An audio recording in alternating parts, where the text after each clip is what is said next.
US markets are shrugging off the latest unemployment data.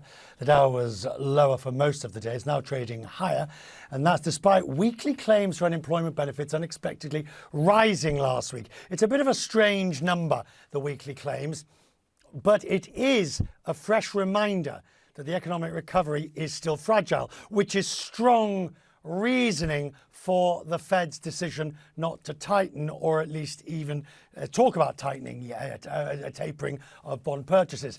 Last night at the CNN town hall, President Biden tried to soothe fears over rising inflation.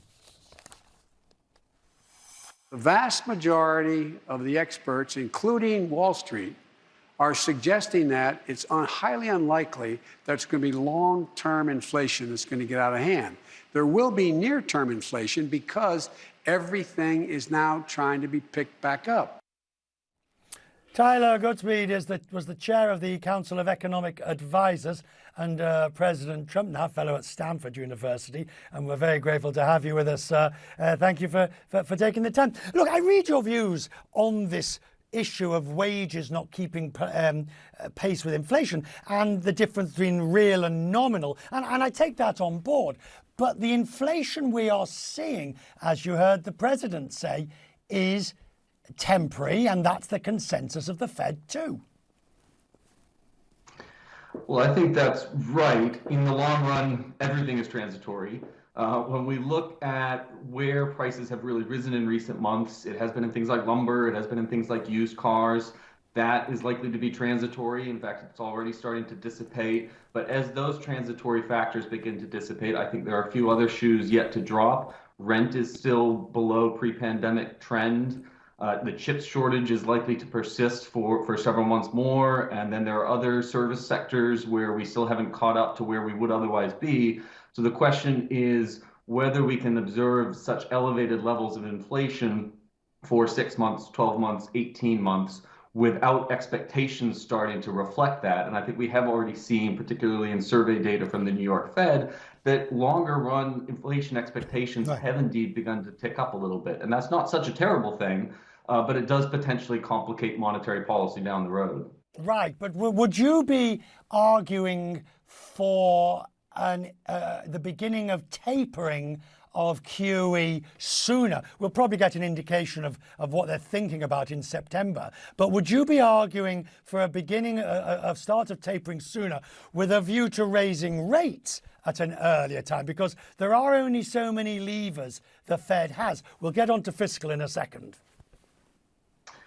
Well, I think when it comes to both fiscal and monetary policy, one should try to adhere to some version of the Hippocratic Oath, first do no harm. And so it is a bit of a head scratcher for me that the Federal Reserve is continuing to purchase $40 billion a month in mortgage-backed securities when the housing market is red hot. And at the end of the day, I mentioned rent. The combination of rent and owner's equivalent rent is about 40% of core CPI. So at some point, those big month-over-month increases in median home prices are going to pass through the higher owner equivalent rent, and that's, as I said, 40% of CPI.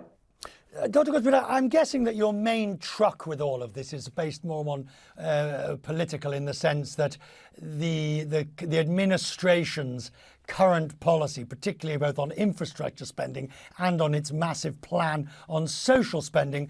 But also, can't I throw at you that if the minimum wage had been increased, that would have A, arguably been the right thing to do, and B, narrowed that wage gap of which you are talking? Right, and just to put some perspective on the wage gap that I was referring to, and I have referred to in a number of pieces, thus far in 2021, we keep hearing about big nominal wage gains, but once you account for inflation, it turns out that our average hourly earnings and average weekly earnings have declined in real terms and are down almost 4%. At an annualized rate for the year. And just looking at June, the total weekly wage bill for the U.S. private sector in real terms declined, which is a very troubling thing, you know, when you look at what is actually happening to real wages.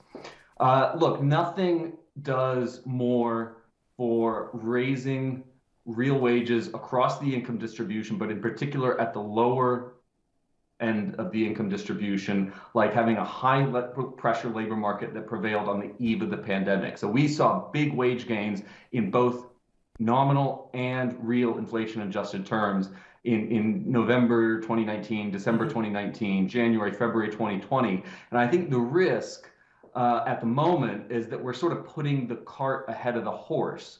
What policy should be focused on is getting back to the sort of maximum, close to maximum employment that prevailed in January, February 2020, where we were seeing 3/4 of the flows into employment were folks coming in from out of the labor force. But I think the first priority should be getting back to that sort of state of affairs, and then if you want to focus on policies to boost wages, go ahead. But first, focus on getting back to full employment. Good to see you, sir. Thank you for taking the time.